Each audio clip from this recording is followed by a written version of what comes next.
하겠습니다. 첫 번째 순서는 크레딧 전략 한강렬 연구원. 네, 그 4월에 발표됐었던 정부의 금융시장 안정화 정책이 이제 최근에 구체화되었습니다. 그리고 채권펀드 매입 같은 경우에도 그 매입 대상이 확대가 되었는데요. 특히 이제 기간산업 안정자금기금과 한은의 회사채 매입 방안이 이제 구체화된 내용이고, 전반적으로 지금 4월 이후에도 크레딧 시장은 전반적으로 약세를 보여왔습니다. 하지만은 이러한 구체적인 방안으로 인해서 추가적인 약세는 좀 제한적일 수 있겠다라고 판단을 하고 있고요. 좀 특이한 점 중에서 기간산업안정기금 같은 경우가 지금 한 6월 달부터 이제 실제로 시행될 가능성이 높은데, 그 조건들이 좀 붙어 있습니다. 고용을 유지를 해야 되고, 그 다음에 이익을 공유해야 됩니다. 전환사채 발행 가능성이 높고, 그 다음에 도덕적 해이 방지 그런 조건들이 있는데, 고용 같은 경우는 사실은 이제 기업들이 구조조정을 앞으로 좀 더 하면서 경영 효율성을 개선을 해야 되는데, 이런 점들 좀 막아놨다라는 측면에서 저희가 볼 때는 약간은 좀 어떤 부정적인 요인이다라고 보고 있고, 이익 공유 장치 같은 경우에도 기존의 주주의 가치를 좀 해할 수 있는 부분들이 좀 있다라는 점이 좀 특이사항입니다. SPV 같은 경우는 이제 한은이 8조 정도를 대출로 하고, 그 다음에 산업은행 산하로 만들어져서 회사채를 매입할 것인데, 그 시장 금리보다도 좀 더 높은 금리로 회사채를 매입할 가능성이 높습니다. 그런 측면에서는 기업 입장에서 조달 금리가 높아진다는 좀 부담이 있습니다. 그리고 이거는 이제 국회 승인을 받아야 되기 때문에 올해 4분기 정도까지, 4분기 이후로 실제 매입은 좀 늦어질 수 있다라고 보고 있고요. 사실 이제 정책들이 지금까지 계속 나오고는 있는데, 시장이 아직 크게 이렇게 뭐 반응은 하고 있지는 않은 상태입니다.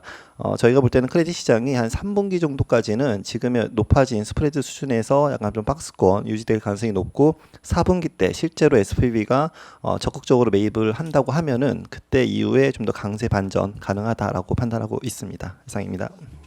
여기 뭐 추가적으로 좀 더 저희가 정책적인 측면에서 뭐 기대할 부분이 있을까요? 아니면 이 정도 규모면 뭐 어느 정도 뭐 고용이나 뭐 이런 측면에서도 뭐 정부에서 이렇게 원하는 수준으로 되는 건가요? 그 정책 이제 기금 규모 같은 경우는 일단은 항공 해운에 해당돼서는 저희가 볼 때는 충분하다라고 보고 있습니다. 그리고 회사채 같은 경우에도 A등급 정도에서 지금 이제 SPV가 한 20주 정도를 매입하니까, 그러면은 A등급 기업들이 지금 한 150개 정도 되거든요. 그러면은 각각 한 1,000억에서 2,000억 정도 돌아가면은, 이 정도면은 규모는 충분한데, 범위가 지금 기간산업안정기금이 지금 해운과 항공에 한정되어 있거든요.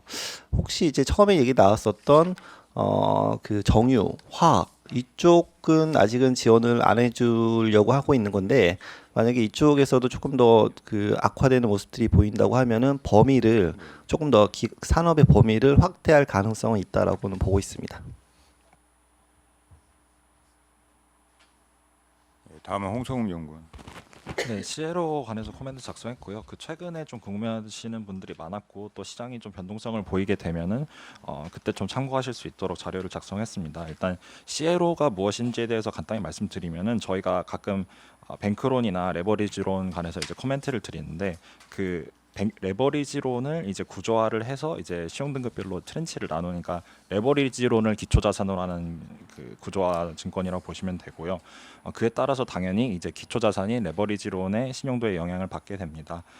그래서 가장 이제 사실 포인트가 되는 부분이, 과거에 이제 그 과거 금융위기 때 CDO가 이제 문제를 일으켰기 때문에 그것처럼 되는 게 아니냐라고 이제 뭐 궁금해하시는 분들이 많은 것 같아요. 근데 사실 뭐 이름도 비슷하고, 그리고 뭐 기초 자산을 모아서 트렌치로 나눴다는 점도 뭐 같긴 하지만, 어쨌든 과거의 CDO는 이제 저희가 아는 이제 서프라임 MBS 등등을 이제 구조화한 상품이고요. 현재 CLO는 레버리지론을 이제 구조한 상품입니다. 그래서 기초 자산이 좀 다르기 때문에 아예 다른 상품이라고 보시는 게 맞고, 그리고 사실 CDO 같은 경우에는 아예 시험평가상 좀 오류가 있었어가지고, 그래서 사실 좀 더 이제 시장이 좀 놀랐던 반면에, CLO 같은 경우에는 이제 뭐 과거 이제 금융위기 당시에도 더블 A 이상에선 디폴트 사례가 거의 없었고, 현재는 이제 시험평가가 더 이제 투명하고 강화가 돼가지고 규제 또한 강화돼서 이제 좀 이런 신용 등급의 좀 신뢰성 또한 더 상대적으로 높다. 그래서 그런 CDO에서 발생했던 이슈가 발생할 확률은 상당히 낮다, 이렇게 보고 있습니다. 그래서 최근에 이제 시나리오 스트레스 테스트 결과를 좀 해석한 거를 좀 말씀드리면은 이제 금융위기 당시에 레버리지론 디폴트 그 부도율이 한 10% 정도까지 올라갔었는데요. 그 당시에 스트레스를 이제 가정을 한다면은 CLO의 A 등급 트렌치까지는 이제 투기 등급으로 떨어지는 트렌치가 없고요. 그리고 트리플 B 트렌치까지는 이제 디폴트가 없었습니다. 그래서 상당히 투자 등급 트렌치 같은 경우에는 안전하다고 보시면 되고, 그리고 가상의 이제 20% 디폴트 시나리오, 그러니까 이런 적이 없긴 했었는데 이런 걸 가정한다고 하더라도 A 등급 트렌치까지는 이제 디폴트가 없었다. 이제 다만 이제 어쨌든 더블 B나 싱글 B 에퀴티 트렌치 이쪽은 사실 뭐 타격이 좀 불가피할 것 같긴 하고요. 그래서 저희가 한 부도율이 한 7%에서 11%이 정도부터는 이제 CLO의 이제 더블 B 트렌치부터는 좀 손실이 발생할 수 있다, 이렇게 판단하고 있습니다. 이상입니다. 예, 연결해서요. 그 제주항공이나 신재생에너지 정현승 연구원 발표 바랍니다. 네, 일단 신재생에너지부터 말씀을 드리면 어제 그 대통령이 한국판 뉴딜의 그린 뉴딜 정책을 이제 최종적으로 포함하겠다라고 발표하면서 어제 신재생에너지 기업들의 주가가 모두 좋았습니다. 뭐 CS윈드나 현대에너지솔루션, 하나솔루션 이런 기업들이 주가가 뭐 5, 6%씩 다 올랐었고요. 일단 지금 사실은 세부 정책은 전혀 나온 게 없습니다. 그리고 세부 정책 관련해서는 3차 추경안에 포함되고 아마 시점은 6월 초가 될 것으로 봅니다. 일단 이게 세부 정책이 없기 때문에 예상되는 주요 정책들을 좀 생각을 해봤는데요. 일단 기본적으로 큰 틀은 뭐 재생에너지 확대 그림은 당연할 것 같고, 뭐 스마트 그리드나 그 미터링을 다시 한번 꺼낼 거라고 생각합니다. 그리고 에너지 효율 개선 관련해 가지고 뭐 건물 리모델링 사업이나 산업 설비 개선 같은 것도 조금 이야기가 나올 것으로 좀 판단하고 있습니다. 재생에너지 부분만 조금 더 세부적으로 보면 첫 번째는 최근에 뭐 스마트 파밍 이런 이야기가 나오면서 농경 태양광 사업도 다시 재차 좀 확대될 거로 보고 있고요. 가장 핵심은 아마 서남의 해상 풍력이 메인이 되지 않을까 이렇게 좀 판단하고 있습니다. 여태까지 좀 진척이 지지부진했었기 때문에 해상 풍력이 될 거라고 보고 있고요. 그다음에 뭐 기본적으로 연료전지 사업 확대나 그다음에 제도 개편, REC 제도 개편이 추가적으로 있을 것으로 판단하고 있습니다. 결론적으로 투자 전략에 대해서 고민을 하면 일단은 그 국내 시장은 이제 알파로 두는 게 맞다고 보고 있고요. 해외 수출 시장에서 꾸준히 그 이익 창출이 되고 국내 시장을 알파로 좀 이렇게 견인할 수 있는 기업들을 좀 골라 보면 그래도 태양광에서는 하나솔루션이랑 현대에너지 솔루션이 될 것 같고요. 풍력에서는 CS 윈드랑 CS 베어링 정도가 좀 의미 있게 볼 수 있지 않을까 이렇게 생각하고 있습니다. 제주항공도 말씀드리겠습니다. 어제 1,700원 규모의 유상증자가 발표됐고요. 어느 정도 시장에서 예상하고 있었던 것들이 나왔다라고 판단하시면 될 것 같습니다. 지금 특이한 거는 이제 기관산업 안정기금을 받는 기업들이 이 기금을 받기 전에 정부들로 하여금 이제 정부로부터 하여금 이제 자구책을 좀 먼저 내놓으라라는 측면에서 뭐 대한항공이나 아시아나나 제주항공이 이제 뭐 유상증자 형태로 지금 진행되고 있다. 그래서 유상증자 이제 뭐 좀 전반적으로 나머지 LCC 형태들도 좀 계속 진행되지 않을까 이렇게 좀 판단하고 있고요. 이번 증자를 통해서 제주항공은 일단은 연말까지는 버틸 수 있는 현금을 가지고 갈 것으로 판단하고 있습니다. 일단 뭐 AK홀딩스나 제주도나 이런 데서 아마 유상증자 참여가 예상되고 있기 때문에 대규모 실권이나 형태가 나타나지는 않을 거라고 판단하고 있고요. 발행 예정가는 14,000원입니다. 그래서 지금 어제 종가 대비해서 29% 정도 낮은 수준인데요.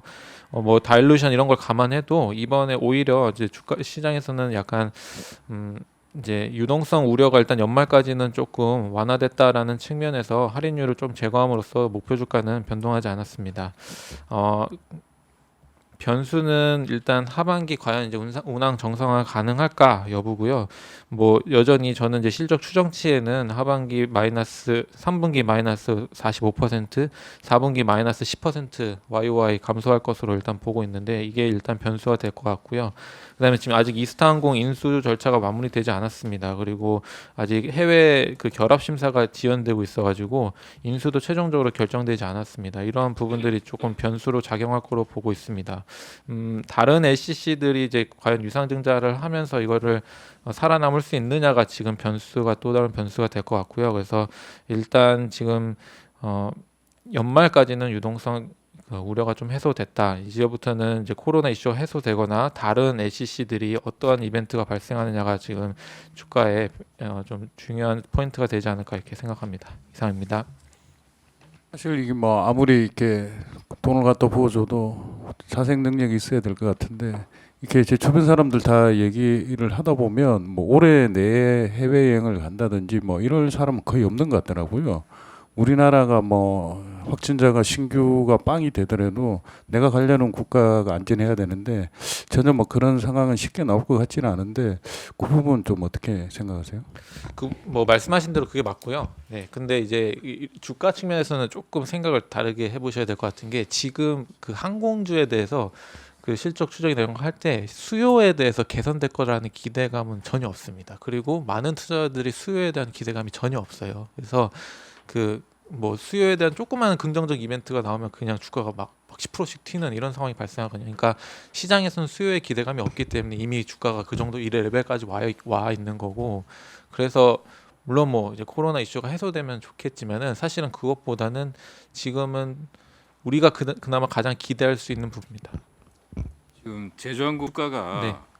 이런 걸 좀 반영해서 반등하지 않을까? 그래도 받을 수 있을 거라고 생각하는데 나머지 LCC들이 자기네들이 이 정책을 보고도 우리가 받을 수 있는지 없는지 여부를 판단을 못 하고 있는 상황이에요. 그래서 그게 이제 되느냐 안 되느냐 여부가 지금 변수고, 그 말씀해 주신 대로 사실은 주가가 여기서 위로 튀려면 공급 측면에서 줄어들어야 되는 거니까 다른 LCC에서 문제가 이제 비행기가 대규모로 빠지거나 파산하는 형태가 돼야 되는데 이 정책이 모호하니까 만약에 다 받게 되면 이게 그런 이벤트가 발생할 가능성이 적어지는 거잖아요. 그러면 사실 이제 주가가 이게 눌려버리는 상황이 되는 거고, 누구는 된다 안 된다가 이제 확실하게 결정이 되면 이제 조금 주가가 방향이 좀 달라질 수도 있을 것 같습니다.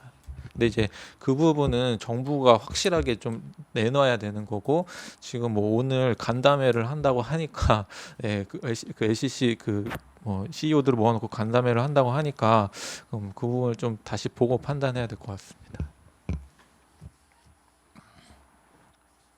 예, 다시 원래 순서로 돌아가서 투자 전략 발표 바랍니다. 네, 주식시장 프리뷰 발표드리겠습니다. 코스피의 다음 주 주간 예상 밴드는 1940에서 2030포인트를 전망합니다. 최근에 실물 지표가 계속 부진함에도 불구하고 심리 지표가 개선이 되면서 위험 자산의 투자 심리가 살아나고 있습니다. S&P 500과 코스피의 12개월 선행 PER은 각각 21배와 11.4배를 상회하면서 금융위기 이후의 최고치에 근접하고 있습니다. 이 코로나19 백신의 임상 실험과 연준의 완화적 통화 정책은 주가의 하방을 어느 정도 막아줄 만한 요인으로 작용할 수 있을 것으로 보고 있습니다. 다음 주에는 실물 지표의 발표가 대거 예정되어 있으나 이 경기 회복 기대에 대한 주가 상승은 하반기 실제 결과를 확인하기 전까지는 이어갈 수 있을 것으로 보고 있습니다.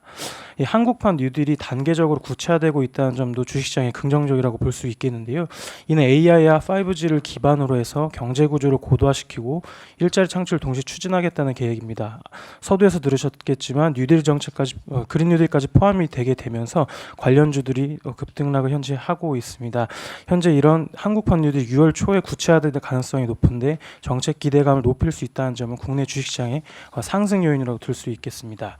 투자 전략 측면에서는 중소형주가 대형주보다 상대적인 강세를 보일 한 주가 이어질 수 있을 것으로 보고 있습니다. 이 미중 마찰이 현재 불거지고 있는데 이렇게 되면서 신흥국의 통화 변동성이 확대될 경우에는 외국인 수급에 민감한 대형주의 상승 속도가 상대적으로 약화될 수 있을 것으로 보고 있습니다. 대형주의 경우에는 PER이 11.4배까지 올라오면서 굉장히 부담스러운 수준까지 상승을 했는데요. 과거에 펀더멘탈로 이 멀티플이 뒷받침되지 못할 경우에는 호재보다 악재에 민감하게 반응했던 바가 있기 때문에 양회 이후에 중국 대상 미국의 압박이 강화될 경우에는 주식시장이 위험이 될 수 있다 보고 있습니다. 따라서 중소형주 측면에서 이 정책 기대감을 선별적으로 접근할 수 있는 관련 종목에 주목해 볼 필요가 있다고 생각하고 있습니다. 이상입니다. 뭐 최근에 뉴스 보면 뭐 미국하고 중국하고는 곧 뭐 싸울 것, 곧 뭐 전쟁이라도 할 것처럼 막 덤비고 있는 상황인 것 같은데 그런 미중 마찰과 저희 국내 시장과 뭐 또는 뭐 외국인 수급까지 같이 연결해서 좀 더 정리를 하면 어떻게 이해를 하면 될까요?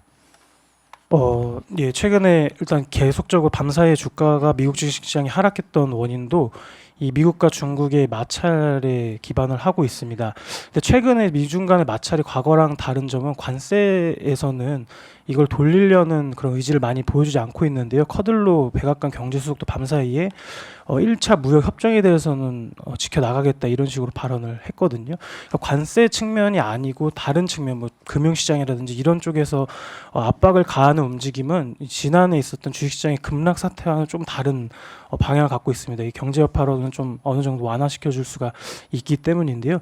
아무래도 중국이 여기서 대응을 하지 않고 있기 때문에 주식시장이 그렇게 크게 하락하지 않고 있는 것 같습니다. 아마 중국이 미국의 압박에 따라서 만약에 반응을 하게 된다면 한 차례 정도 흔들릴 가능성은 있다라고 생각을 하고 있고요. 최근에 신흥국들의 통화 가치가 빠르게 올라오지 못하고 있는 상황인데 아마 여기에 이 미중 마찰 가능성이 반영이 되고 있는 게 아닌가 그렇게 생각하고 있습니다. 예, 다음은 반도체 산업 말씀을 좀 드리겠습니다. 어제 삼성전자가 그 평택 그 E라인에 파운드리 캐파 증설한다라고 발표를 했고요. 신규 캐파가 2021년 하반기 가동 계획입니다. 그러니까 올해 하반기부터 투자해서 한 1년 반 정도 투자한 이후에 2021년 하반기에 생산 시작하지 않을까 이렇게 생각이 되고요. 캐파 규모는 그 뭐 회사가 공식적으로 밝히진 않았는데 제가 알기로는 한 20K 정도로 예상이 됩니다. 올해 그 화성에 V1 라인이라고 있는데요. 그 EUV 라인인데 그쪽에 20K 정도 캐파 증설할 거고 내년에도 평택에다가 20K 정도 증설하지 않을까 이렇게 생각이 됩니다. 그 언론에는 이 투자 금액이 막 10조 원 이렇게 나왔는데 사실 뭐 그 정도까지는 아니고 삼성전자가 비메모리에 그 1년에 전체 다 투자하는 금액이 한 6조 원 정도 되거든요. 그래서 내년에도 한 그 정도 되지 않을까 이렇게 생각이 됩니다. 현재 이제 7나노 공장 양산하는데 이 새로운 공장은 5나노 양산 공장이다 이렇게 생각을 하고 있습니다. 이번 주에 이제 많이 말씀드렸듯이 최근에 파운드리 업계에 대해서 시장의 관심이 많이 높아지고 있고요. TSMC가 미국의 팹 건설하기로 발표했고 중국 정부가 중국 파운드리 SMIC에 한 3조 원 정도 투자해서 TSMC 대체할 파운드리로 키우려고 하고 있습니다. 삼성전자도 여기에 대응해서 이 평택 쪽에 증설한다 이렇게 얘기를 하는 것 같고요.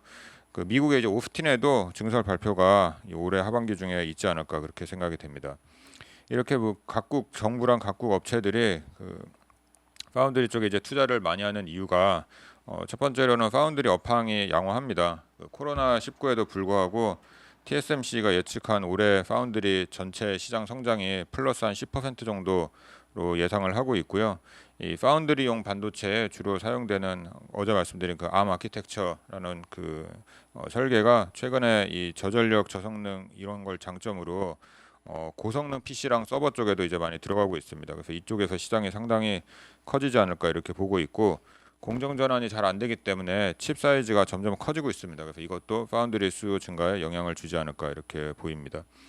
이 삼성전자 파운드리 투자 확대로 이제 국내외 장비 업체들의 수혜가 가능하다 이렇게 생각을 하고 있고요. 해외 업체들 먼저 말씀을 드리면 이 파운드리가 이제 EUV 쪽에 집중이 되기 때문에 뭐 EUV 노광 장비 만드는 뭐 ASML 그리고 마스크 만드는 일본의 호야 그리고 마스크 제조 장비 만드는 미국의 그 비코 그리고 마스크 검사 장비 만드는 레이저테크 일본의 레이저테크 그리고 포토레지스트 만드는 JSR 마이크로 이런 해외 업체들이 긍정적이다 이렇게 보고 있고요. 국내 같은 경우는 증착 장비를 만드는 원희가 EPS가 비메모리 장비 업체고 가스 페이지 애칭 장비 이거 아직 생산은 안 하는데 삼성에서 퀄 중이고 퀄 진행이 잘 되고 있다라고 합니다. 그래서 이 테스가 있고요. 그리고 이제 PR 애쉬어 만드는 그 PSK라는 회사가 좀 긍정적으로 좀 보입니다. 그리고 저희 이제 스몰캡에서 커버하는 디바이스 ENG, 코미코, SNS텍, JT 그리고 포인트 엔지니어링 이렇게 있습니다. 그 이어서 그 올해 어쨌든 그 캐펙스가 이제 상반기 별로 안 좋았었는데요. 예. 그 내년에 이제 오스틴까지 감안해서 캐펙스 흐름 좀 어떻게 흘러갈지 설명 좀 부탁드리겠습니다. 올해 메모리 캐펙스는 상반기에는 좋고요. 저번에 말씀드렸듯이 하반기에 좀 둔화됩니다. 올해 전체가 D램 한 50K 정도 투자하고 낸드가 한 65K 정도 투자하는데 상반기 대 하반기의 비율을 보면 한 6대 4 정도 됩니다. 근데 하반기에 메모리 투자는 상반기보다 조금 줄어들지만 아까 말씀드린 그 V1 라인 화성에 이 비메모리 라인이 있고요. 그리고 어제 발표한 그 평택 E 라인 이거 더해지면서 전체 이제 캐펙스 규모는 상반기랑 하반기가 좀 비슷하지 않을까 이렇게 생각이 됩니다.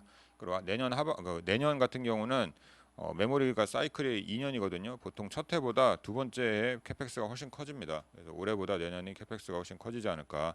올해 D램 전체 50K 정도 보면 내년에는 최소 80K 이상 된다 이렇게 생각을 하고 있습니다.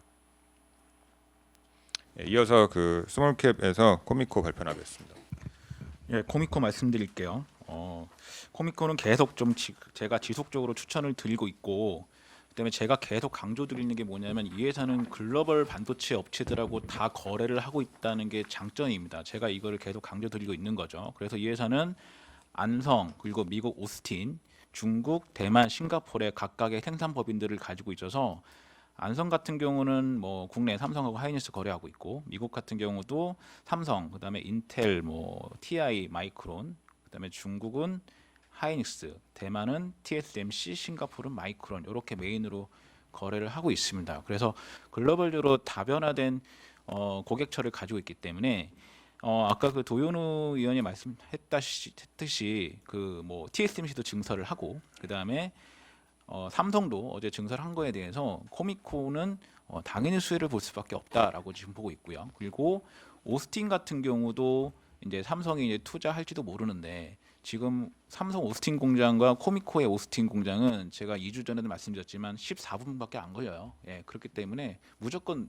투자가 되면 수혜를 볼 수밖에 없는 구조로 가고, 그다음에 추가적으로 지금 포틀랜드의 신규 법인을 증설하고 있습니다. 이 포틀랜드 신규 법인은 그 현재 오스틴이 캐파가 400억인데 그 정도 규모만큼 400억을 추가 증설을 하는데, 이 포틀랜드 인근에 있는 미국의 로컬 반도체 업체를 타켓으로 지금 증설을 하고 있는 중입니다. 예, 그렇기 때문에 글로벌 파운드리에 대한 각축전은 코미코한테는 다 수혜가 될 수밖에 없고, 그런 증설분을 반영을 해서 일단 EPS 상향했고 목표가를 4만 원으로 상향을 했습니다. 이상입니다.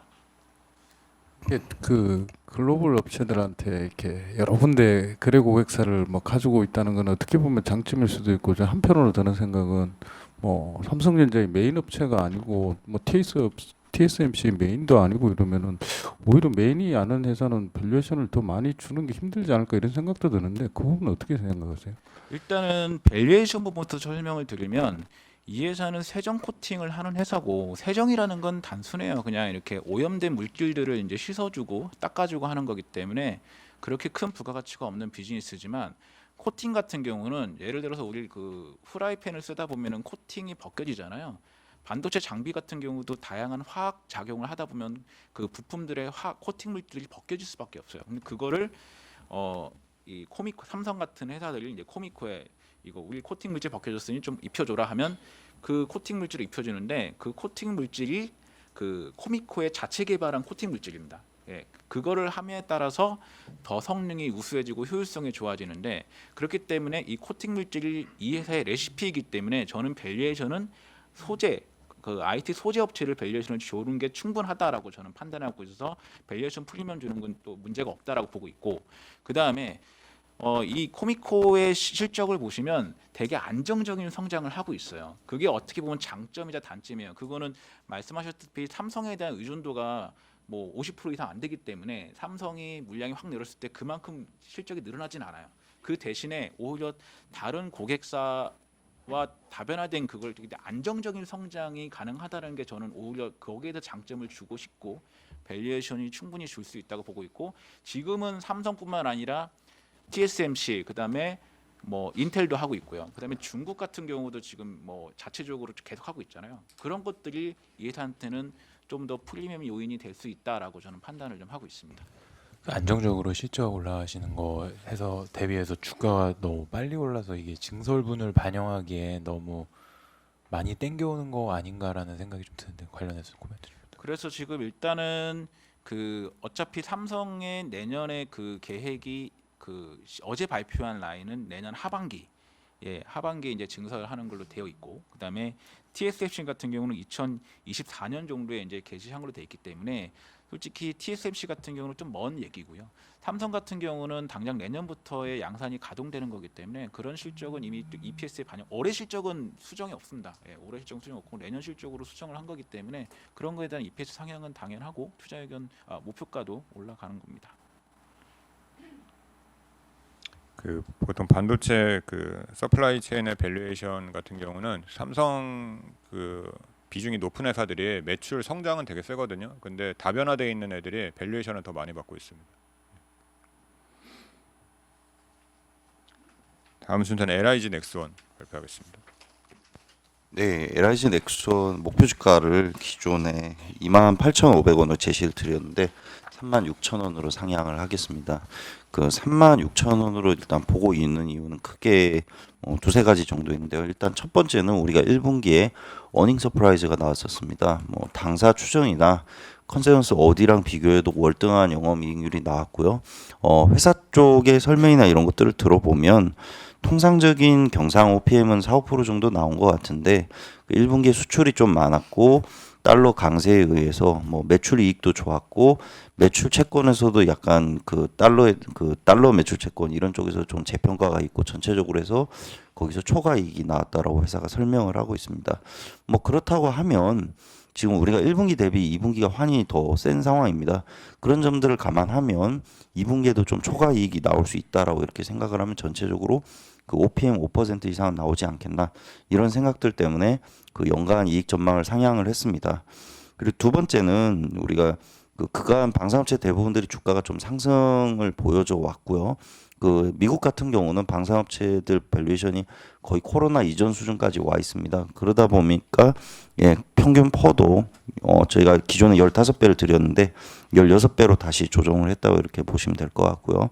그 공교롭게도 제시한 목표 주가가 그 차트를 보시면 우리 코로나 이전 수준이 36,000원대였습니다. 그래서 결론적으로 얘기를 드리면 이 회사는 코로나 사태에 의한 타격이 전혀 없었고 향후에도 없는 걸로 보여집니다.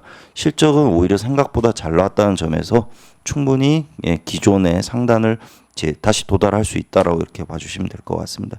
뭐 아시다시피 이 기업은 플랜 자체가 너무 장기적입니다.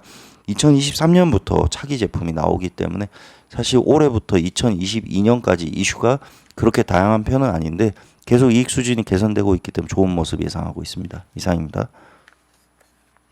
다른 방산 기업들도 업데이트 좀 해주시죠. 네, 기존의 실적 발표를 통해서 대부분 설명을 드렸는데요. 이 좀 종목끼리 비교를 하자면 방산 업체들이 대부분 뭐 넥스원만 방산을 100% 하고 있고요. 항공우주라든지 다른 기업들은 민수 비즈니스를 좀 같이 하고 있습니다. 결론적으로 얘기 드리면 민수가 적은 회사들일수록 더 잘 좋은 모습을 보였다고 이렇게 봐주시면 될 것 같고요. 민수를 하는 회사끼리는 주로 SI를 하는 이제 한화 시스템 같은 경우는 민수 쪽도 나쁘지 않았다라는 이렇게 얘기들이 나오고 있고요. 그 항공 쪽, 그러니까 민항기 쪽 이제 부품을 하고 있는 항공우주라든지 아니면 민항기 쪽 엔진 부품을 하는 한화 에어로 쪽은 방사는 잘 나왔는데 민수 쪽이 좀 타격이 있다 이렇게 얘기를 하고 있기 때문에 상대적으로 덜 올라가는 모습이다라고 이렇게 비교하시면 될 것 같습니다.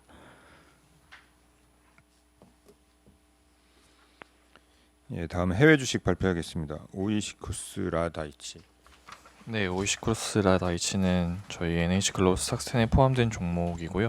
어제 연간 실적 발표가 있었습니다. 매출액과 영업이익 모두 가이던스를 각각 2%, 12% 상회하는 실적을 기록했습니다. 코로나19 확산 과정 속에서 신선식품 배달 수요가 증가하면서 전체 회원 수도 전년 대비 19% 정도 증가했고요. 같은 기간 기존 회원들의 알프도 한 20% 정도 증가했습니다. 올해 이제 매출액과 영업이익 가이던스를 발표했는데 전년 대비 10%, 22% 증가할 것으로 제시했습니다.